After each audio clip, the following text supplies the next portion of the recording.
Our protocol facilitates the printing of preformed 3D cellular structures, such as breast epithelial spheroids, enabling the rapid formation of biologically relevant models in a variety of bioinks. The main advantage of this technique is that it facilitates the bioprinting of 3D tumor spheroids onto a vascular network that can be used almost immediately for any experimental study. These 3D bioprinted tissue models provide a rapid in vitro platform that can be expanded for personalized precision medicine.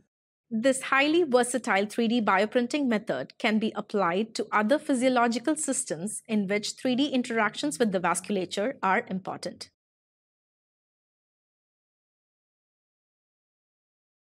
For breast epithelial spheroid formation, first, freeze 200 microliter pipette tips for 30 minutes and place growth factor-reduced matrix solution on ice.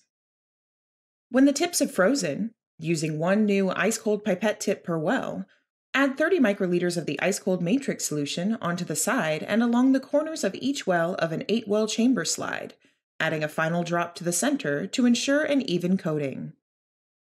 When all of the wells have been coated, incubate the slide at 37 degrees Celsius and 5% carbon dioxide for 15 to 20 minutes.